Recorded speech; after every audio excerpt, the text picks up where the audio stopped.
So you've decided to do a keto diet. Well, that's fantastic, right? You're going to lose a bunch of weight. Okay, well, let me just give you the little, progression of what happens on keto. On keto, you go to the store and you get a bunch of protein-dense foods and carbs that are like not simple, but vegetables and, maybe a little bit of whole grains, maybe 20 grams of carbohydrates for the day, and plenty of fat. I mean, you can have a big thing of meat. You can put some butter on it if that's what you want, and then get rid of all that other food in your house, right? So then you'll be all set, right? You'll go on keto, and you'll wake up in the morning, and it doesn't really matter what you're craving or if you're hungry for bread. No, don't do that. Have some meat or some bacon and eggs, and get through your day, and pretty soon you'll notice that you're not even hungry, and your cravings, you don't even crave anything, and this is very satisfying, and you feel very alert, and you're like, wow, this is the best thing ever. And then you're going to get on the scale in a couple of days, and you're going to be down a lot of weight. You're going to maybe have lost 5 pounds in 2 days. You're going to go, oh my God, where has this diet been all my life? And then you will have maybe, let's say you wanted to lose 30 pounds, and it takes you a month or maybe 6 or 8 weeks, however, depending upon you. And then you're there, and then you've lost your weight, and you feel so good, and wow, this was easy. Oh my gosh, why isn't everybody doing this?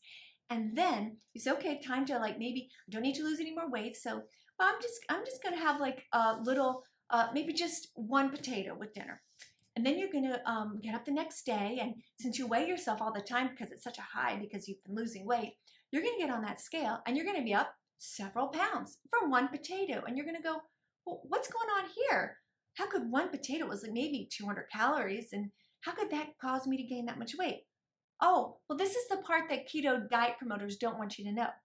That unless you're willing to forego carbohydrates like potatoes, like rice, like normal foods that our ancestors have been eating for generations, you will gain the weight back. And when you gain it back, you're going to be miserable and you're going to blame yourself. But really, the blame goes to the diet, to the way you lost the weight. Because when you cut out an entire food group and cut your calories to such a degree, oh, people saying, oh, but no, you don't have to cut calories because, it's really just about what you eat. Okay, well, how much, butter and steak do you eat, right? You end up eating less calories, and that's what every diet does, eating less calories. And yes, of course you lose weight, but keto's the worst because it throws you into that ketosis where you might notice your breath is bad because you're expelling ketones in your breath, and you urinate all the time because you're just peeing yourself thin. It's like you're a sponge that you're just wringing out. So a lot of that weight loss is simply water weight that you gain back the minute you eat some carbohydrates. And the other thing that it does to you is change your attraction to food. So all of a sudden, of course, the forbidden fruit is the one you want the most.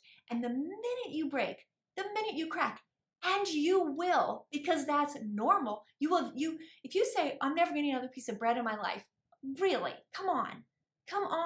That's what the keto diets want you to chime in with, thinking that. That's not going to happen. And that's a stupid goal. That's just ridiculous. Instead, live a life where you embrace food and you understand the magic occurs when you eat for the only reason Mother Nature made us a hunger signal. For hunger, right?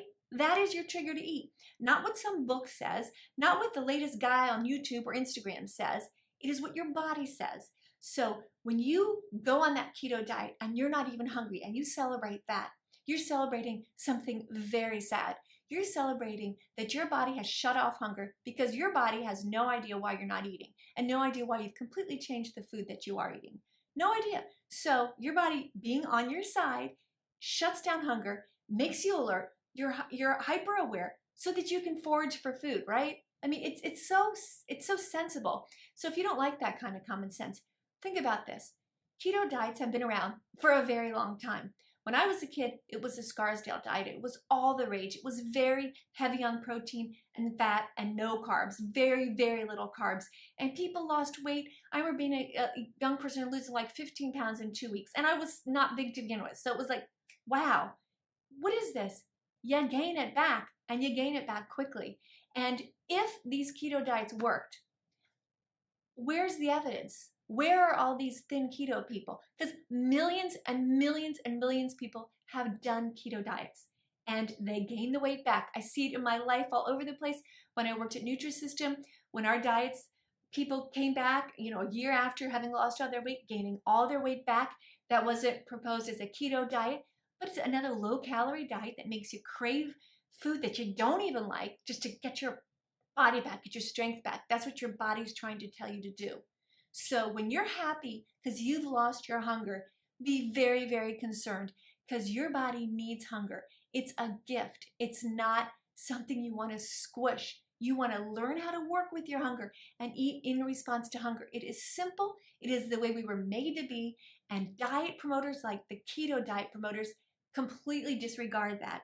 And when you look up online for studies about keto diets, etc., you notice they're very short.